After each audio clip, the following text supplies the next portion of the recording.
नेहा जी। हाँ जी, good evening ma'am. Good evening, good evening. कहाँ थे आप? मैम कहीं भी नहीं, घर पे ही थी। वही बता रही हूँ आपको कि हेल्थ इशू ही है थोड़ा। चलिए कोई नहीं, बेड पे लेटे हुए क्लास ही तो ज्वाइन करनी है, आप कीजिए। हाँ हाँ।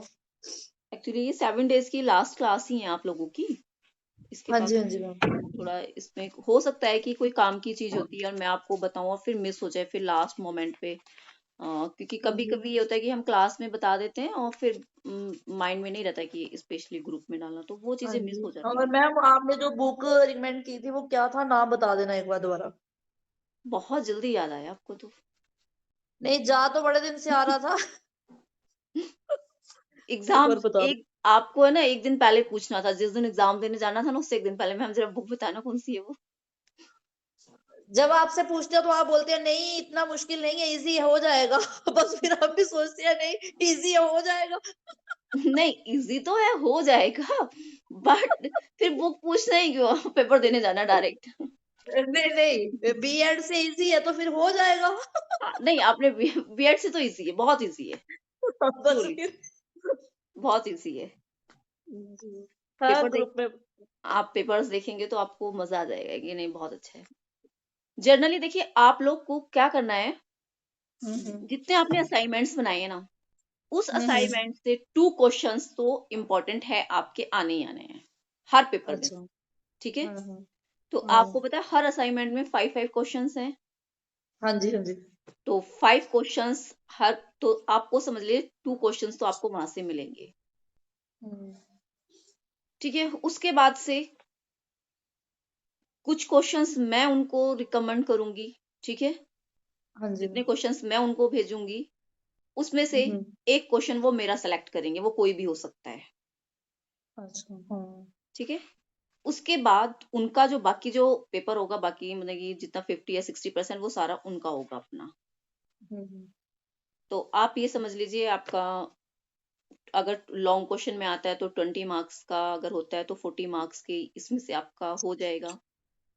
मेरा एक क्वेश्चन अगर सेलेक्ट होता है, होना है सभी पेपर में एक एक क्वेश्चंस, मतलब कि 5 या 10 क्वेश्चंस मैं उनको हर पेपर्स के दूंगी, तो उसमें से एक वो सेलेक्ट कोई भी कर सकते हैं।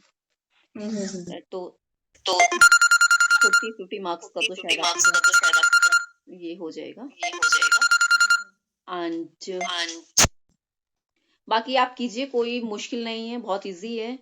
आप जी। असाइनमेंट के सभी क्वेश्चंस कर लीजिए। राइट? ठीक है। ठीक है? ठीक। जितने असाइनमेंट के, उस ज्यादातर मेनली क्वेश्चंस जो मोल्ड होंगे ना, हम्म। असाइनमेंट से ही निकल के आपको फैक्ट्स आएंगे क्वेश्चंस के बीच में। राइट? ठीक। हम्म। हुबहू क्वेश्चन नहीं होगा, पर हाँ उसी से रिलेट करके आपको क्वेश्चंस मिलेंगे। तो बहुत मुश्किल हम्म। नहीं है, एक तरह से आपको पता है कि किस टाइप का पेपर आएगा और किस टाइप के क्वेश्चंस आएंगे। तो ये मैंने आपको बता दिया, तो आपके पास असाइनमेंट के क्वेश्चंस हैं, आप उसको हम्म। अच्छे से करिए। आप मुझे बताए, चाइल्ड डेवलपमेंट क्या समझते हैं? चाइल्ड डेवलपमेंट क्या है? चाइल्ड साइकोलॉजी, कनिका आप बताएंगे कि सॉरी मैम, मुझे एक बात और पूछनी थी। आप कल हम्म बोल रहे थे ना कि टीचिंग एक्सपीरियंस के लिए, हम्म। तो वो पुराना भी चल जाएगा कि अभी चाहिए, मतलब टिल डेट का ही है एट प्रेजेंट? नहीं नहीं, अगर पुराना भी है ना आपके पास, तो आप पुराना भी दे हम्म। सकते हैं। आपके पास एक्सपीरियंस है तो आप दे दीजिए। ठीक है? हाँ, ऐसे मेरे पास 2 स्कूल के एक्सपीरियंस पड़े हुए हैं, तो फिर मैं वही सोच रही थी कि क्या पता एट प्रेजेंट चाहिए कि अभी आप कहीं काम वो कर रहे हो तो। नहीं नहीं, वो भी दे सकते हैं, आपने की है और अगर आप ऑनलाइन टीचिंग। और जब आप एग्जाम देने, एक तो मेरे पास कॉपी आप मेरे जो सबमिट ही करा दीजिए। एंड हाँ अगर जी। जब आप एग्जाम देने आएंगे ना, एक एक हाँ जी अपनी मैम। एक्सपीरियंस की कॉपीज लेके आएंगे। जिन बच्चों ने मेरे पास असाइनमेंट सबमिट करा दिए हैं वो तो ठीक है, असाइनमेंट मेरे पास है। जिन हम्म। कुछ बच्चों ने नहीं सबमिट कराए हैं, उनको दैट डे जब टिल डेट होगी आपकी एग्जाम की, आपको हम्म। साथ लेके असाइनमेंट भी आना है और अपना एक्सपीरियंस सर्टिफिकेट एक कॉपी और आपको वहां पर लेके आनी होगी दैट टाइम। ठीक है मैम। ठीक है? ओके। तो इस चीज को मैम आप नेहा जी ने थोड़ा लेट ज्वाइन किया है। नेहा जी मैं आपको बता देती हूँ, नेहा दत्ता, जितने भी असाइनमेंट के क्वेश्चंस है, are you listening Neha? Yes ma'am, yes. Okay. जितने भी यस मैम, सुन रही ओके हूँ। ओके, जितने भी असाइनमेंट्स के क्वेश्चंस हैं, जितने आपने किए हैं असाइनमेंट्स में, उन्हीं पेपर में से हर पेपर में दो दो क्वेश्चंस आपके असाइनमेंट से आने हैं। ठीक है। अब ये मत सोचिए कि सेम दो वही। कोई भी हो सकते हैं, कोई भी हो अब सकते एक हैं। फर्स्ट जैसे एग्जांपल लीजिए, मतलब फर्स्ट हमें पेपर। सब प्रिपेयर करना पड़ेगा कि सिर्फ दो कौन से क्वेश्चन? मेरा हेलो मीन्स, हाँ। हेलो। हेलो। हाँ जी मैम, मैं ये पूछ रही थी, जैसे आपने हर में 5-5 6-6 क्वेश्चंस दिए थे ना असाइनमेंट में, तो उसमें से दो आप बताओगे या कोई भी दो आ नहीं नहीं, सकते हैं? इट मैं नहीं मींस कि आई हैव बताऊंगी। टू हाँ, प्रिपेयर नहीं ऑल नहीं, द। मैं आपको हाँ नहीं हाँ। बताऊंगी कि 2 क्वेश्चन, क्योंकि मुझे भी नहीं पता है वो 2 क्वेश्चन कौन से होंगे। उन्होंने मुझे यही बताया है कि बच्चे मतलब से बोलिए जो असाइनमेंट आपने बनाए हैं, हर पेपर से 2 क्वेश्चंस उस असाइनमेंट में से आएंगे ही आएंगे। ठीक है, कोई भी हो सकते हैं ओके वो मुझे भी नहीं ओके पता है। कुछ क्वेश्चंस मैं आपको ओके। रिकमेंड करूंगी, क्योंकि कुछ क्वेश्चंस हमें सेंड करने होते हैं उनको। कि एग्जांपल लीजिए कि हर पेपर के 5-5 क्वेश्चन या 4-4 क्वेश्चन मैं उनको दूंगी, उसमें से एक एक क्वेश्चन मेरा सेलेक्ट होगा। अब जब आपका एग्जाम पेपर बनेगा, राइट, तो जो क्वेश्चंस मैं उनको ओके सेंड करूंगी तो वो मैं आपको बता दूंगी कि भाई इस टाइप से हैं, तो आप प्रिपरेशन कीजिए। तो आपका 40-50 मार्क्स का शायद पेपर ऐसे होगा, उसके बाद जो 50 मार्क्स का होगा वो होगा, बट सारा कुछ इसी बेस से होगा जिस तरह से असाइनमेंट है। मैंने उनसे बात की, किस तरह, उन्होंने कहा कि हम पेपर का एक पैटर्न आपको दे देंगे, बट पेपर वैसे ही होगा जैसे असाइनमेंट के क्वेश्चन हैं। इसी से रिलेट होगा, इसी से ही क्वेश्चंस निकलेंगे। क्योंकि आपने देखा होगा जिन्होंने इसे इग्नू वगैरह से कोई एजुकेशन ली होगी, देखा होगा इग्नू से किसी ने कुछ किया है। यस मैम, हाँ। एमए किए मैंने। हाँ, इग्नू से किया है ना, उसमें भी तो असाइनमेंट्स होते हैं ना। और आपने देखा होगा जो असाइनमेंट में क्वेश्चन आते हैं ना, एग्जाम में जरूर आता है उसमें। हाँ जी हाँ जी मैम। असाइनमेंट में जो क्वेश्चंस आए हैं उसमें से 101% क्वेश्चंस आते ही आते हैं। तो असाइनमेंट देने का मीनिंग ही ये होता है, क्योंकि ये एक बच्चों के लिए एजुकेशन है कि बच्चा अपना रनिंग में भी है उतना फोकस नहीं कर पा रहा, तो उन्हें थोड़ा आइडिया मिल जाता है कि मुझे इस टाइप से, इस पैटर्न से तैयारी करनी है।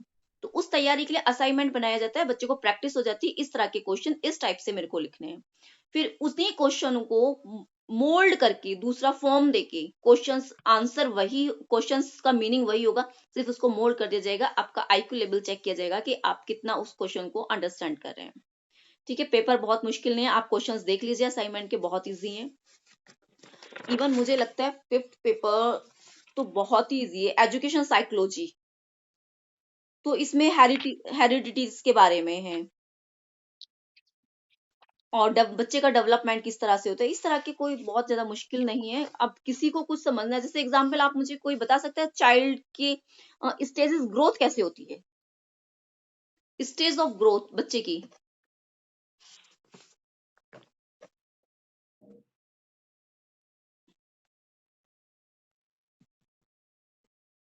नेहा दत्ता जी आप बताएंगे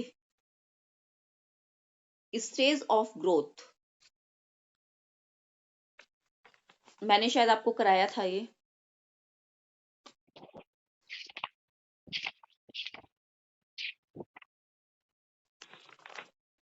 फर्स्ट होती है पेरेंटल पीरियड्स,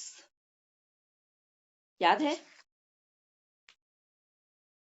पेरेंटल पीरियड्स जो 14 वीक्स का होता है।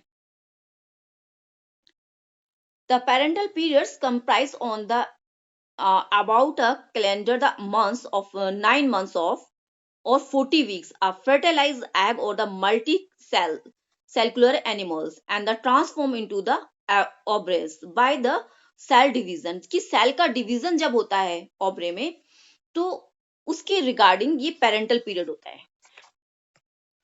एंड देन फिर उसके बाद 2 वीक में, फर्स्ट वीक में एग्स का होना। फिर पोटेंटल पीरियड्स होता है जिसमें इन्फेंसी, इसमें चाइल्ड की डेवलपमेंट्स डिवाइड कर दी गई हैं 4 पार्ट्स में, इन्फेंसी पीरियड्स में, चाइल्डहुड में, एडोलसेंस में एंड मैच्योरिटी में। इन्फेंसी पीरियड्स क्या होता है बच्चे का, कोई बता सकता है मुझे? इन्फेंसी पीरियड बच्चे का क्या होता है?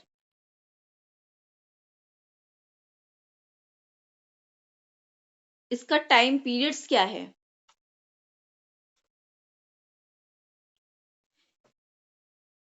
Infancy comprise the first year of life. This is the period of the rapid growth. इसमें बच्चे की रैपिड ग्रोथ होती है। इस टाइप से आपके क्वेश्चन आएंगे इन्फेंसी पीरियड क्या है, तो आपको पता होना चाहिए कि इसमें बच्चे का रैपिड ग्रोथ हो रही है।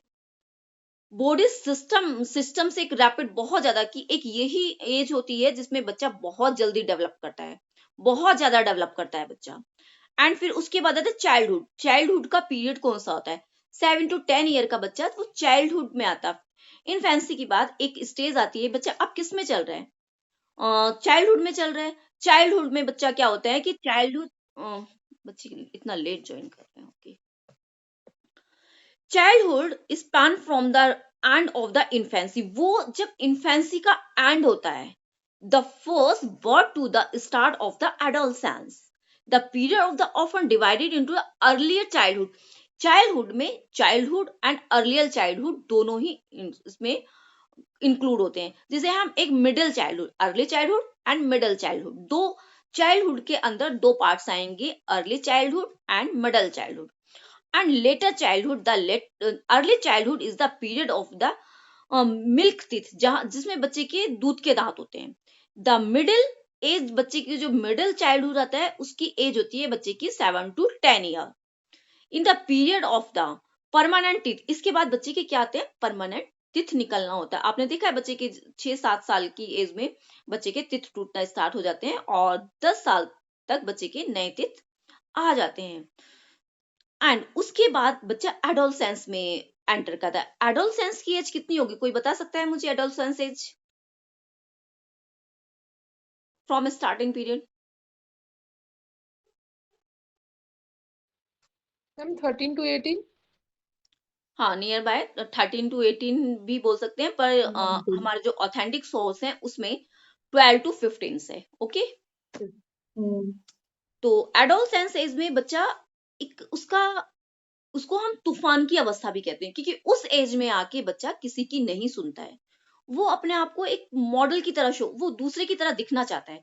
वो सोचता है कि मैं बहुत स्मार्ट हूं, और अपने आप को, अपने पहनने को, अपनी बॉडी को बहुत ज्यादा देखता है, बहुत ज्यादा एडोलसेंस एज में, क्योंकि एक अट्रैक्शन होता है। वो देखता है कि मुझे स्मार्ट दिखना है, मेरी ड्रेस सेंस ऐसे होनी चाहिए, या किसी हीरो को देखा, या मुझे ऐसे अपना हेयर स्टाइल रखना है। तो उस एज में बच्चा अपने ऊपर बहुत ध्यान देता है, और इसमें पीयर ग्रुप में भी बच्चा रहता है। ग्रुप की वो सबसे ज्यादा अपने पेरेंट्स की नहीं सुनेगा, अपने टीचर्स की, पर वो अपने पीयर ग्रुप्स की सुनेगा, अपने साथी की सुनेगा। उसके जो एग्जाम्पल हम वी कैन से दैट कि वो उसी को अपना आदर्श मानते कि जो मेरा फ्रेंड कह रहा है वो चीजें सही है। जब बच्चा एडोलसेंस एज में होता है, पेरेंट्स को उसका फ्रेंड्स बनना होता है, उसकी बातों को जानने के लिए, उसको इस चीज को रियलाइज कराने के लिए कि नहीं, आप हमसे अपनी बातें शेयर करते। उस केस में क्या होता है, बच्चा फिर अपनी बातें पेरेंट्स से शेयर नहीं करके वो अपने फ्रेंड से शेयर करता है। जब बच्चा फ्रेंड से शेयर कर रहा है, क्योंकि फ्रेंड्स भी उसी एज का है और बच्चा भी उसी एज का है, जब सेम एज का होगा, आपको पता है दोनों की नॉलेज, दोनों का लेवल सेम होगा, वो एक जैसा सोचेंगे। जब एक जैसा सोचेंगे तो उनकी मैचिंग होगी, उनको लगेगा सब कुछ सही। बट अगर बच्चा एडोलसेंस एज में और वो अपने पेरेंट्स की, पेरेंटल की हेल्प ले रहा है, तो वहां उनको मिसमैच होता है। जब मिसमैच होता है तो बच्चे को वो चीजें पसंद नहीं आती, क्योंकि पेरेंट्स उस एज से निकल कर आ चुके हैं, उनको पता है यहाँ ये चीज गलत है, क्योंकि वो उस एज में थे, उन्हें पता है कि हमें भी ये चीज अच्छी लगती थी या बच्चे को ये चीज अच्छी लगती है, बट वो चीज गलत है। तो वो बच्चे को उस चीज को गाइड करेंगे, बट बच्चा वहां उस चीज को नहीं समझ पाता है। वो कहता है कि नहीं, पेरेंट्स मुझे गलत करे, मेरे को तो यही चाहिए, या मेरे को यही करना है, या मेरा फ्रेंड ये, मेरे को तो वहीं जाना है, या जो भी है। तो उसको बोलते हैं एक तूफान की अवस्था। बच्चे में बहुत ज्यादा एडोलसेंस, वो किसी को नहीं सुन रहा है, सिर्फ अपने ही जान रहा है। तो उस टाइम पेरेंट्स को बहुत ही उसका एक फ्रेंडली बनकर बच्चे के साथ रहना चाहिए। एंड देन उसके बाद आती है मैच्योरिटी एंड एडोलसेंस। एडोलसेंस की एज क्या होगी, बता सकते हैं आप? मैच्योरिटी लेवल कब आएगा?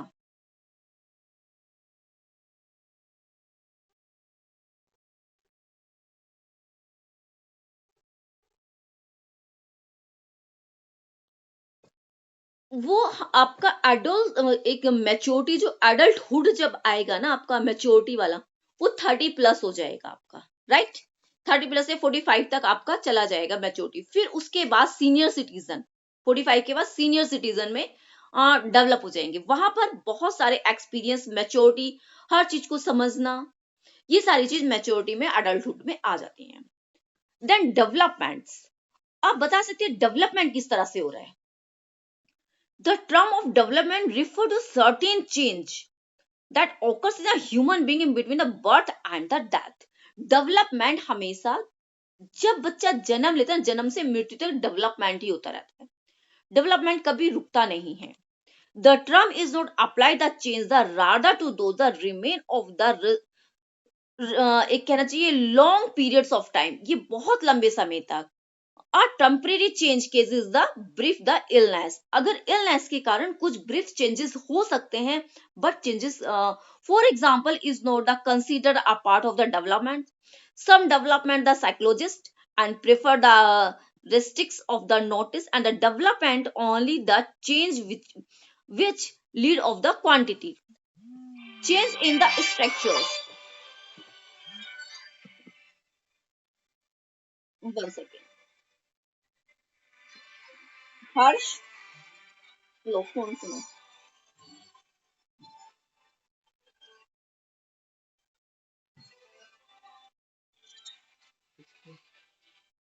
हाँ, तो आप देखिए एक बार development different the stage process of the development the consist of the two process से होकर डेवलपमेंट को गुजरना होता है. Integration and differentiation according to him development process from a state of the I think mike off हो गई है ma'am आपकी. Okay sorry. Okay. Integration refer to the ideas that development consist to the integrations of more basic provision. Acquire the behaviors into a new, higher level and structures. For example, according to Piaget ने बोला है कि the baby who learned the successfully reach for objects, he learned the coordinates of various skill and the keeps of the uprights and postures, moving arms visually accordingly positions. आपने देखा होगा कि बच्चा जब छोटा बच्चा होता है, इन्फेंसी होता है, जब उसका बोनी होता है, आपने देखो उसका डेवलपमेंट किस तरह से होता है. सबसे पहले बच्चा अपने जो ग्रोस मोटर होती है उसको होल्ड करता है, उसको चलाता है, उसको बहुत ज्यादा आपने देखा बच्चा सबसे पहले अपने हेड को, अपने सर को संभालने की कोशिश करता है. जब आप बच्चे को लेते सबसे पहले उसका सर, बॉडी में, पूरे बॉडी हॉल पार्ट्स में उसका सर उसको कंट्रोल करता है, बहुत फास्ट कंट्रोल होता है वो. ठीक है, आप गोदी लेते, अगर छोटा बच्चा बिल्कुल न्यू बोर्न, उसकी गर्दन भी आप इस साइड उस साइड ऐसे उसको बहुत ही केयरफुली लेना होता है. ठीक है, जैसे जैसे बच्चा 2-3 मंथ्स का होता है तो उसका ऊपर का ग्रोथ, इट मीन्स गर्दन उसकी संभलने लगती है, स्ट्रॉन्ग हो जाती है, वो स्ट्रेट रहने लगती है. अब उस केस में क्या होता है कि बच्चा चलना तो नहीं स्टार्ट करता, खड़ा तो नहीं होता, वो बॉडी पूरी काम नहीं करी, सबसे पहले उसका डेवलपमेंट हो रहा है उसकी गर्दन, ग्रोस मोटर में सबसे पहले वो अपने नेक को संभालता है, अपने हेड के बैलेंस करता है क्योंकि हेड में वेट होता है. देन उसके बाद उसकी ग्रोस मोटर हैंड्स, लेग्स चलाता है बच्चा, अपने हाथ पैर चलाता है, फिर वो धीरे धीरे बैठना शुरू करते हैं. कुछ हम उसको ऑब्जेक्ट्स देते हैं, वो उस ऑब्जेक्ट्स को लेना चाहता है. ठीक है, आपने कोई ऑब्जेक्ट रखा, वो आगे बढ़ेगा उसको, तो धीरे धीरे धीरे धीरे करके उसका बॉडी का डेवलपमेंट स्टार्ट हो जाता है. But gross motor to fine motor चलता है, पहले ग्रोस मोटर पे उसका कंट्रोल होता है, फिर दैन फाइन मोटर पर. तो human development can be divided into number of different domain. उसके डोमेन्स हैं, जैसे physical domain. Physical domain consider the development of body structure including the muscles, bones and organ system. It is the include. Gross motor developed using a large muscle, example a legs and arm. Fine motors developments or purpose of the muscles and the example hands and fingers. आपने देखा fine Motors, बच्चा किसी चीज को पकड़ रहा है, pencil पकड़ रहा है या बॉल है थ्रो कर रहा है, वो ऐसे फेंक रहा है उसको, तो इट इज फाइन मोटर है. पान पकड़ रहा है तो उसका फाइन मोटर का यूज हो रहा है. कलरिंग कर रहा है, फाइन मोटर का यूज हो रहा है. राइट, तो वो धीरे धीरे धीरे and sensory development with the development of vision, hearing, taste, small touch. Sensory motors क्या होती हैं हमारे? सेंसरी मोटर हमें टच करना, विजन हम देख रहे हैं चीजों को, हियरिंग सुन रहे हैं, and testing smell and touch, ये हमारी सेंसरी मोटर है. फिजिकल डोमेन्स में हमारा जो सेफेलोकॉर्डल डेवलपमेंट हमारा होता है कि विच मीन्स दैट बच्चे का डेवलपमेंट होता है सेफेलोकॉर्डल, एंड ये थोड़ा प्रॉक्सिमल कहना चाहिए उसको, प्रॉक्सिमल की एक सेंटर से बाहर की तरफ जाना. सेफेलोकॉर्डल पूरा ऊपर से टॉय सर से लेके नीचे तक पैर का डेवलपमेंट होना। Child start the development from the head to toe, head से टॉय तक सेफेलोकॉर्डल, इसको हम सेफेलोकॉर्डल कहते हैं। अगर आपका क्वेश्चन आ जाता है कि सेफेलोकॉर्डल डेवलपमेंट, तो आपको पूरा उसी तरह से लिखना होगा कि हमारे बॉडी का डेवलपमेंट किस किस तरह से था, क्योंकि हमारा सर से लेके पैर तक हेड टू टॉय हमारा डेवलपमेंट चलता है।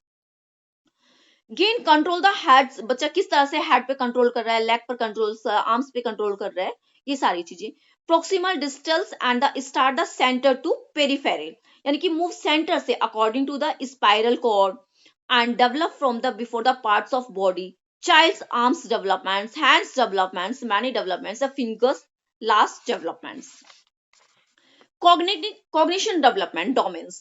Cognition domains is intelligence, उसका mental development include the thinking, वो किस तरह से सोच रहा है, उसकी memory क्या है, reasoning क्या है, concepts क्या है, developments क्या है, problem solving है, बच्चा problem solve कर रहा है, abstract thinking है बच्चे में, language skill है, मोस्ट इंपॉर्टेंट कॉग्निटिव एक्टिविटीज बच्चा कर रहा है, अंडरस्टैंडिंग कर रहा है, जो चीज आप बता रहे हैं वो सुन पा रहे हैं। बच्चे को आप लेक्चर तो देंगे नहीं, एग्जाम्पल आप उसको पता है कि इसको पानी बोलते हैं या ये एप्पल्स है, तो ये कॉग्निटिव डेवलपमेंट से ही उसका कॉग्निशन किस तरह से वो चीजों को आइडेंटिफाई कर रहा है, देख पा रहा है, या वो कलर की नॉलेज हो रही है बच्चे को, कॉग्निटिव डेवलपमेंट। या कोई प्रॉब्लम आ गई उसको सोल्विंग, प्रॉब्लम सोल्विंग। अब कैसे, अब ये तो नहीं बच्चा आपने बहुत बड़ी प्रॉब्लम रख दी बच्चे के सामने और बच्चा उसको सोल्व करेगा, ऐसा तो नहीं, बच्चे के अकॉर्डिंग प्रॉब्लम होगी। जैसे एग्जांपल लीजिए, एक बॉल बच्चे के अब आपके पास है, वो ऑब्जेक्ट बच्चे के पास है, आपने ऑब्जेक्ट को हिडन कर दिया, कहीं छिपा दिया, बच्चा उसको ढूंढेगा इधर, उसको पता अच्छा बॉल है ना, शायद पापा ने पीछे, वो आपके पीछे जाएगा, इट मींस प्रॉब्लम सॉल्विंग। उसके सामने प्रॉब्लम है, ये ऑब्जेक्ट मुझे दिखाया था,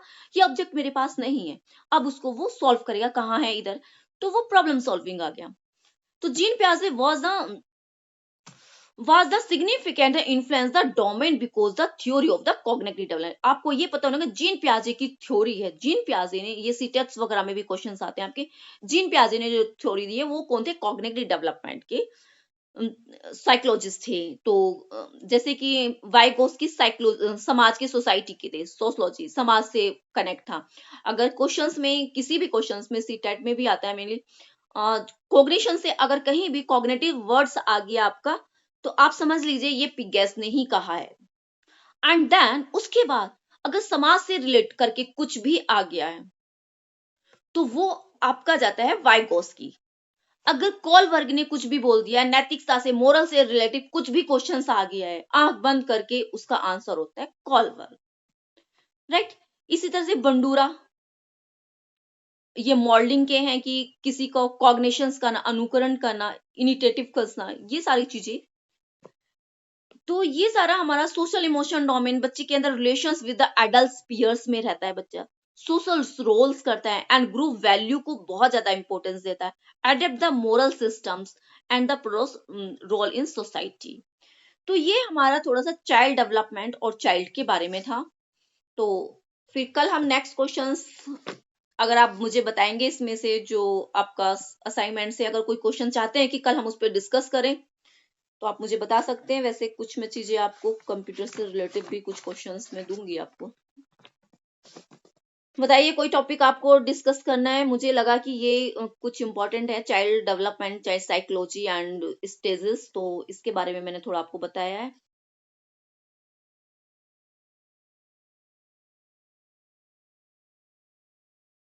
हेल्थ फैक्टर्स बहुत मुश्किल नहीं है, हेल्थ फैक्टर्स आप कर सकते हैं, वेरियस टाइप ऑफ गेम्स,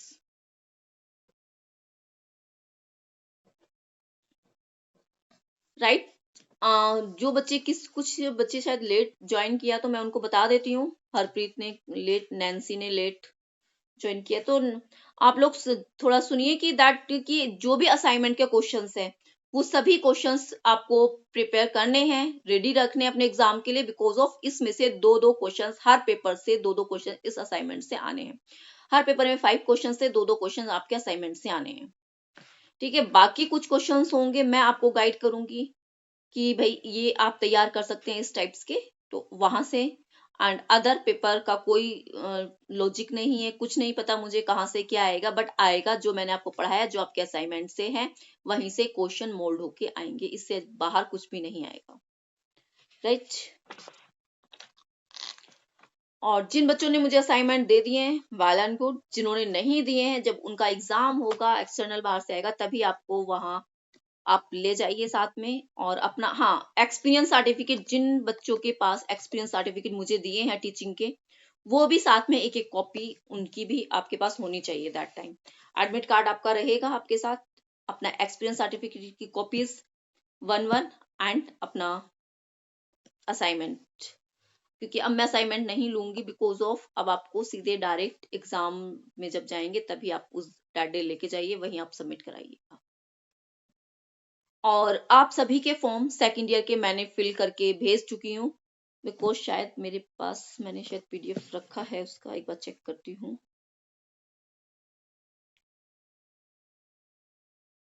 अगर मेरे पास होगा तो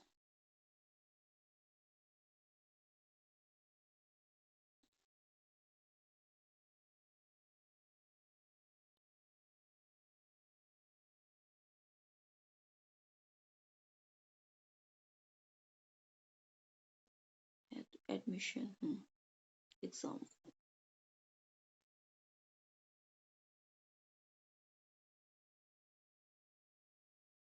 सभी के एग्जाम्स फॉर्म मैंने सबमिट कर दिए हैं।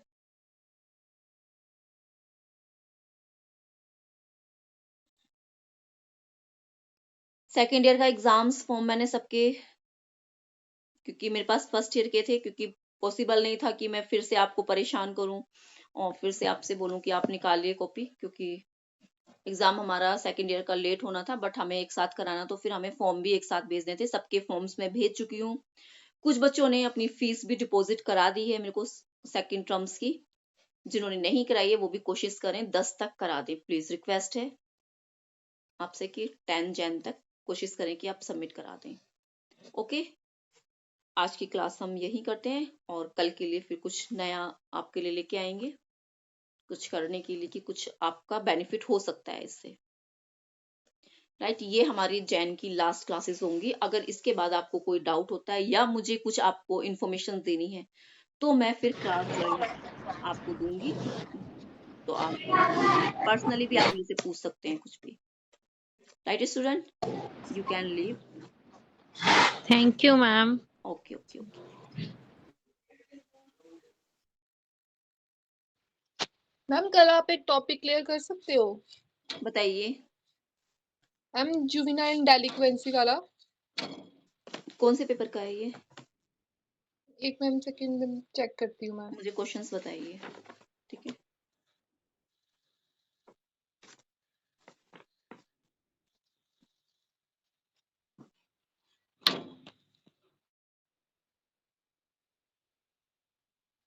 मैम ये क्वेश्चन नंबर पेपर 4 है मैम, ये सोशियोलॉजी है, sociology and guidelines. Paper guidance का हाँ हाँ, क्वेश्चन क्वेश्चन नंबर 2 है। ओके ओके ओके, ठीक है। इसमें पूछा है मैनेजमेंट ऑफ मतलब मेजर। किशोर मतलब कि वही ना अडल्ट एज में बच्चा जो गलतियां करता है, मिस्टेक करता है, ठीक है। ये बहुत इजी है, कल मैं इसको आपको प्ले कर दूंगी। राइट, मैं इसको टिक कर लेती हूँ, ठीक है। ओके, कल मैं आपको करूंगी, बहुत इजी क्वेश्चन है ये, तो जनरल क्वेश्चन है बच्चे। चलिए ठीक है, कल मैं आपको इसको करूंगी। ओके, अगर कोई और क्वेरी है तो आप पूछ सकते हैं मेरे से भी। चेक करके आपको पूछ चेक करके एक बार आपको पूछूंगी कल। मुझे आपकी वॉइस क्लियर नहीं आ रही, एक्चुअली ब्रेक हो रही है वॉइस। मैम मैं बोल रही हूँ कल चेक करके पूछ लूंगी आपसे। ओके ओके ओके, ठीक है। Okay excuse me ma'am. हाँ जी मैम ये जो हमारी ड्यूज है सैटरडे संडे तक हम कर देंगे clear. Okay okay okay okay, no हाँ इशू। ठीक है, फॉर्म्स की थैंक्स। क्लियर नहीं, मैंने आपके सबके फॉर्म सेकंड ईयर के भी फिल करके कर दिया है, पूरा प्रोसीजर आपका। ठीक है, बस आपको फी का करना है वो कर दीजिए। ओके, कोई क्वेरी है, कोई क्वेश्चंस आपको असाइनमेंट में है तो मुझे आप प्री ग्रुप में मेरे पर्सनल नंबर पे वो क्वेश्चंस नंबर सेंड कर दीजिए या वो क्वेश्चन सेंड कर दीजिए, मैं आपको उसको वो कर दूंगी, क्लियर कर दूंगी। ओके मैम जो हमारे एग्जाम होंगे मिनिमम कितने मार्क्स का होगा ये? 100 मार्क्स का? 100 मार्क्स के हैं बच्चे। Okay ma'am. ठीक है, सभी पेपर 100 मार्क्स के हैं। शायद आई ओके थिंक मैम। मुझे लग रहा है टोटल आपका 1400 समथिंग ऐसे ही कुछ बनेगा टोटल दोनों ईयर का मिला के, शायद या 1000 क्या, ठीक है, क्योंकि कुछ चेंज भी हुआ है तो इतना नहीं, पर हाँ 100 मार्क्स के सभी हैं आपके, प्रैक्टिकल्स वगैरह 100 मार्क्स का है, काफी सारी चीजें हैं।